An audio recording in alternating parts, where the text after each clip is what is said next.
Good morning. It's that man again. I'm at it again. Love of the music. Anyway, this came to mind. Oh, Lord. Here we go. Right. Let's see if we can avoid copyright. Here we go. Number one.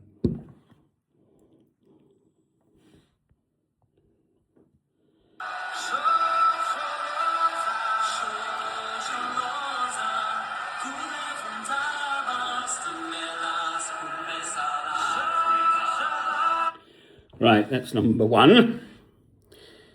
Should I gallop through them? I don't know. What do I know? Me, I know nothing. Let's see. Right, this came up next. Oh, Lord. I'm an old cheapskate. I don't pay for thingy what's it.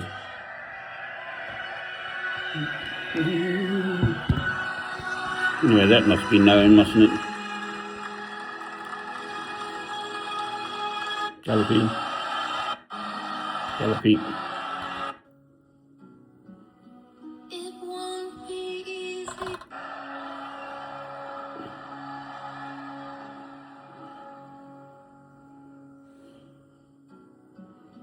It won't be easy. You'll think it's strange. Yeah. I think she died. It's obviously Baby Perón. Don't Cry for Me, Argentina. I think she was only 32 when she died. All right, that's number two. And I'm just going through in the order they came into my spirit, I suppose. And then this lovely chap.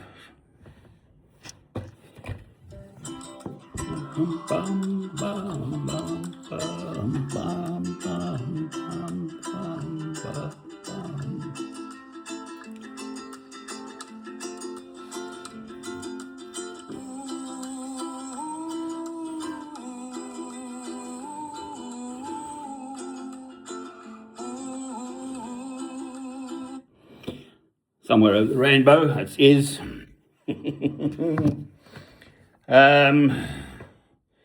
Next up, I guess, is, this, right.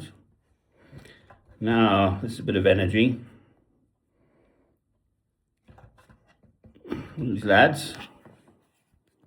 That's slow-mo. Where are we? What's going on here? Here we go.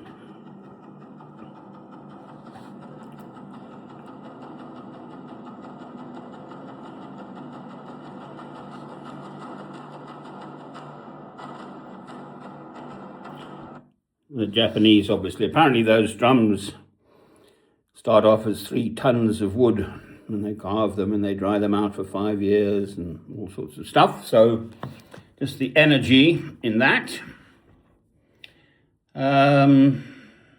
Keep going. Oh dear. As everyone knows, again, copyright.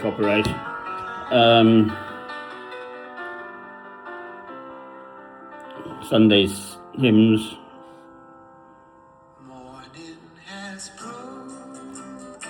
So I grew up with that. Getting older, that's the 70s, I think.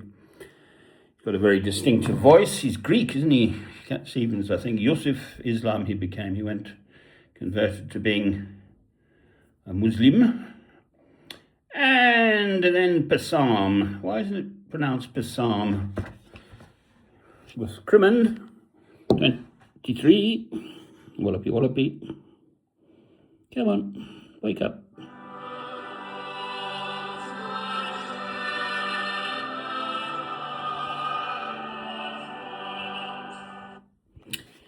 Right, nearly there.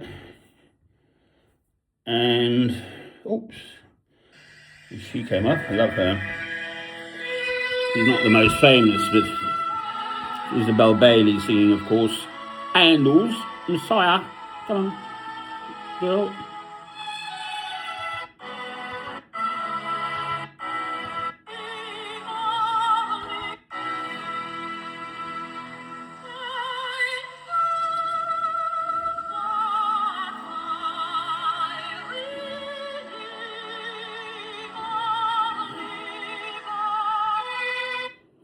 The miracle of I get this through copyright. And then there's the last one, which I shall leave to the end.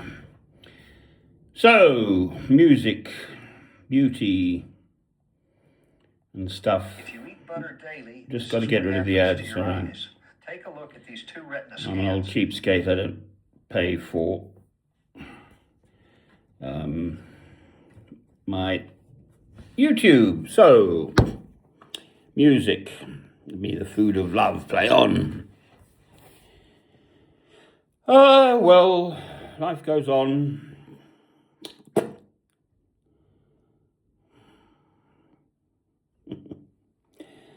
Yet another government, or one of the so-called great and the good. I think of them actually the small and the bad, actually.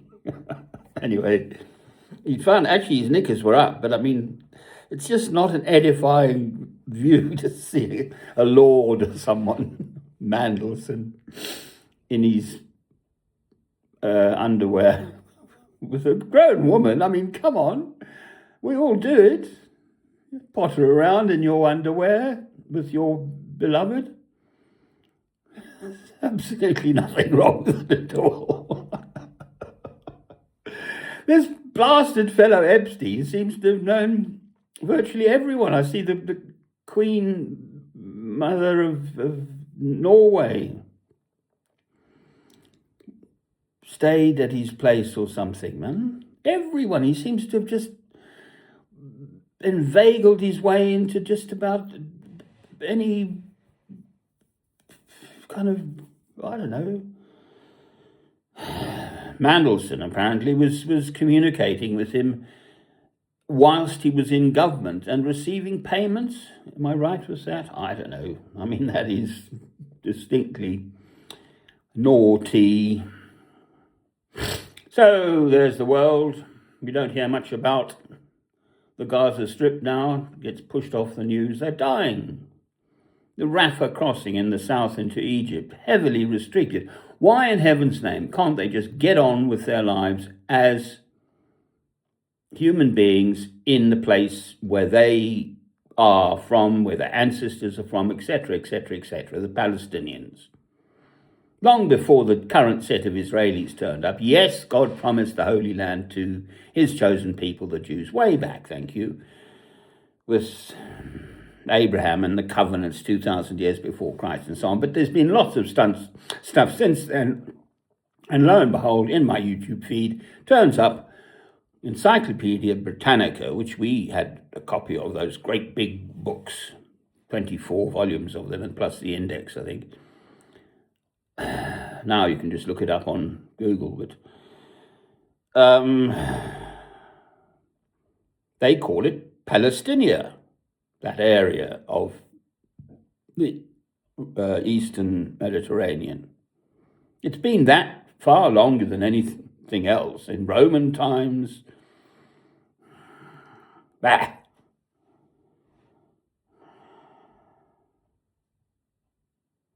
funded, heavily armed, funded, morally supported by America,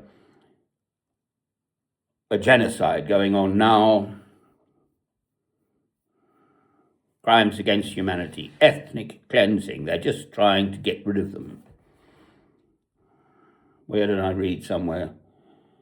A whole population of people were sterilized and their numbers reduced till they didn't know about it until later. If they didn't, they wouldn't be relocated or something. It was one of those little YouTube things that turn up. You know, people are awful. They sterilize the women. So then they've looked at the birth rates now, later, amongst that population, and it's 50% down or something. They gave them a long-acting contraceptive injection, and if you didn't take it, you weren't helped. So they had to move. I'll look it up. But that sort of behavior, I mean, America was occupied by its indigenous people, the American Indians, various tribes of American Indians. So the whites are the interlopers. Britain's history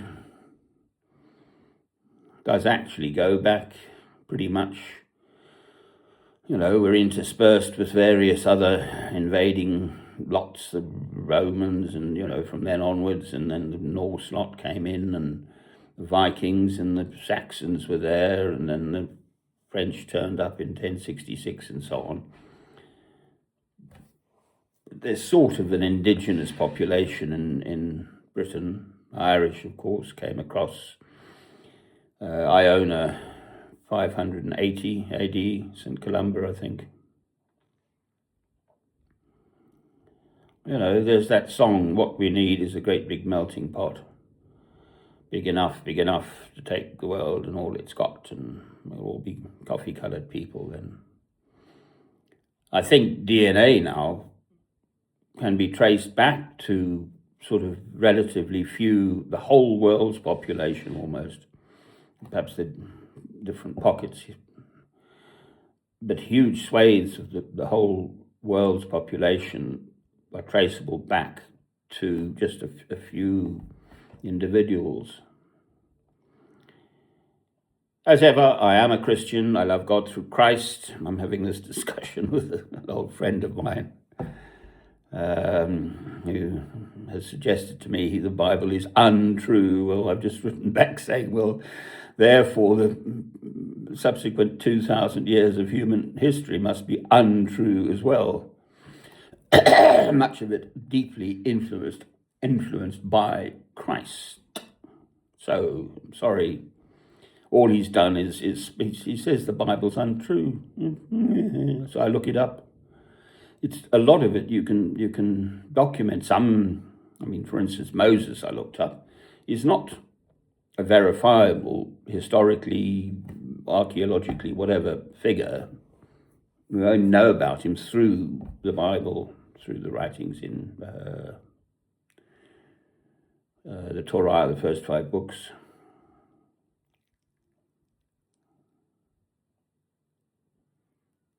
Well, what do you believe? I wrote to him, I said. Yes, well, it'd be more helpful to discuss whether the moon is made out of green cheese, Sirah. He hasn't responded to that yet. Right, so there we are. Life is for living. That's what I'm on about. And I've had a good rest. It's still early and, well, whatever. And that music came to mind. I'm a white African. I'm born in Cape Town. I am British. My heritage on both sides, mothers and fathers. Father and mother. Father was Norfolk. Mother's side was Scottish. But I have the South African connection as well. He went out, my father, after the First World War. Couldn't stand little England. All that killing for what? So he left the country. It's always been a beastly world. So this is me sort of saying there's beauty in music, in the 5 creatures I mentioned. Here we go. I'm boring. The same old subjects, the things one comes up with. I've got a limited number of hobby horses to ride. There are these 5 creatures I mentioned. Butterflies. No one could make a butterfly. Aren't they beautiful? Ancient creatures. Spider's web. If you've ever watched a spider making its web, absolutely astonishing. Apparently it's got different pots of chemicals in its thingy that makes the web. So the long strand is a completely different chemical composition. It's stronger and not so sticky, whereas obviously the circular roundy ones are more sticky and more bendy, so they won't break and they stick. It's got up to 9 pots of these different chemicals. How does that work? Who organised that? Bees, obviously, wonderful creatures. They do this figure of 8 dance. I even kept a hive of bees for a while and used to look into it more.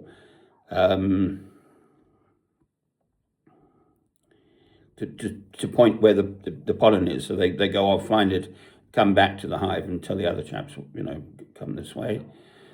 Bees, ants, if you've ever seen a huge, great, as big as a house, some of these ant hills, and it's all organized. If an ant of a different species tries to enter, they have little sentinel ants, and they say, oi, and they'll chomp that one. And then I mentioned Moet seagulls, because I've got a pilot's license. I used to love flying and stuff. It was great fun. But if you watch a seagull just with the slightest breeze, and it just sits in the air with those big wings, it's a big bird. Just the big old herring gull with that, on the beak, there's a red dot, big as a pencil head. It's for the chick to peck at to get its food. Yellow beak with this red dot. Nature, extraordinary. He tried me on Darwin, actually, and evolution and so on. I'm not bothered, I've been with people, fundamentalist, Orthodox Dutch people, who genuinely believe the earth was created in 6 days and God rested on the seventh. But I've had Sunday luncheon with them, quite a while back. Anyway, they had a whole room full of huge ammonites, those great big curly things in stone, a foot, 2 feet across. So those are stone they took millions of years to form, chap. But God created the lot in 6 days. It's spiritual, that 6 days thing. That's a whole other subject. So anyway, the Bible is, according to this friend of mine, untrue. I've been at him ever since, poor chap. Well, I'm sorry, I'm not going to have that. What utter codswallop. It's just codswallop.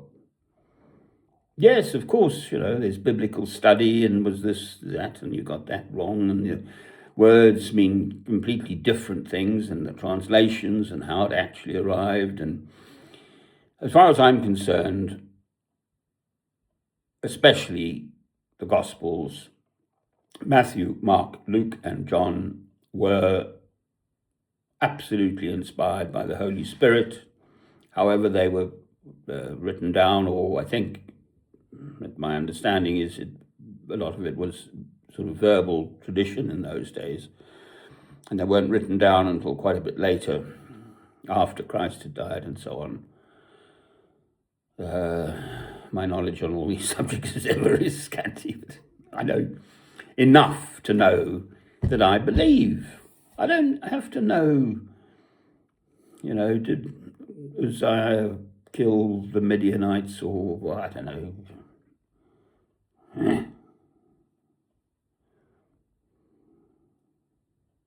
Amen. This is beautiful.